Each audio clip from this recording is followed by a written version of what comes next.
அதாவது ராஜா ஆத்விக். இந்த ஒரு நபர் தான் இப்போ பயங்கரமா எல்லாராலயும் பேசப்பட்டுட்டு இருக்காங்க. அது மட்டும் இல்லாம இல்லீகல் அஃபேர் இப்ப அதிகமா நடந்துட்டு இருக்கு.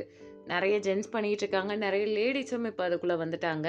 இதனால பாதிக்கப்படுறது அவங்களுக்கு பொறக்கிற குழந்தைங்க தான். எதனால குழந்தைங்கள அடிச்சு கொல்றாங்கன்னு கேட்டா, இல்லீகல் அஃபேர்ன்னு சொல்றாங்க. எதனால வீட்ல பிரச்சனை வருதுன்னு கேட்டா, இல்லீகல் அஃபேர். இது பெண்கள் மட்டும் பண்றாங்களா? ஆண்கள் மட்டும் பண்றாங்களான்லாம் இல்ல.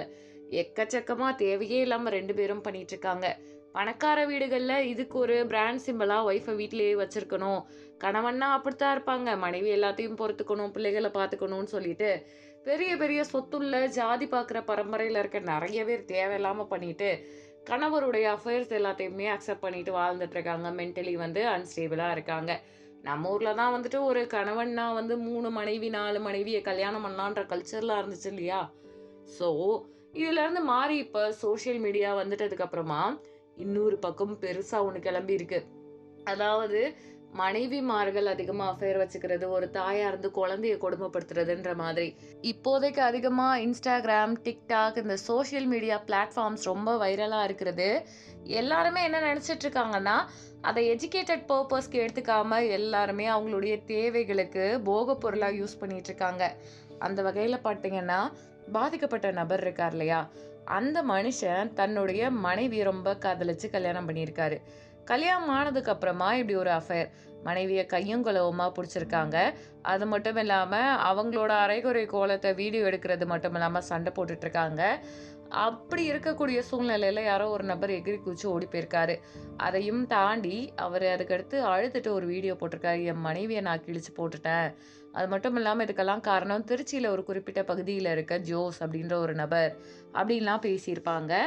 ஆக மொத்தம் என்னன்னா, இந்த ஒரு விஷயத்தினால என்ன ஆயிடுச்சுன்னா, தகாத உறவுனால கணவன், மனைவி அவர்களுடைய வெறிச்செயல். இதனால என்ன ஆகுதுன்னா, இன்னொரு பக்கம் குழந்தைகள் அஃபெக்ட் ஆகுறது நடந்துட்டு இருக்கு. நல்லா யோசிச்சு பாருங்களேன். ஒரு இடத்துல பெண்கள் கஷ்டப்பட்டு முன்னேறதுக்கு போராடிட்டு இருக்காங்க. அவங்களுக்கு அபியூஸ் நடந்துட்டு இருக்கு.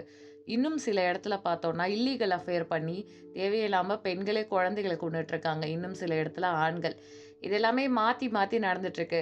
கஷ்டப்பட்டு படிச்சு முன்னேறணும்னு நினைக்கிற பொண்ணுங்களே இந்த மாதிரியான தவறான எக்ஸாம்பிள்ஸ்னால பின்னோக்கி போறதுக்கு நிறைய வாய்ப்பு இருக்கு. அவங்களுடைய வாய்ப்புகள் பறிக்கப்படுறதுக்கு நிறைய வாய்ப்பு இருக்கு. இல்லீகல் அஃபேர் அப்படின்றது அசால்ட்டா நம்மள சுத்தி நடந்துட்டு இருக்கு. இதெல்லாம் பார்க்கும்போதே ரொம்ப வேதனையா இருக்கு. இப்போ இன்ஸ்டால ட்ரெண்டிங்கா இருந்த அந்த கப்புல்ல மனைவிய கணவன் கொன்னுட்டாரு. அதுக்கப்புறம் அந்த குழந்தையுடைய நிலைமை என்ன?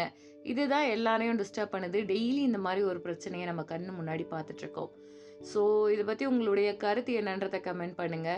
Instagram தான் காரணமா? இல்ல எதனால இப்படியெல்லாம் நடக்குதுன்றத தயவு செஞ்சு கமெண்ட் பண்ணீங்கன்னா தெரிஞ்சுக்கலாம்.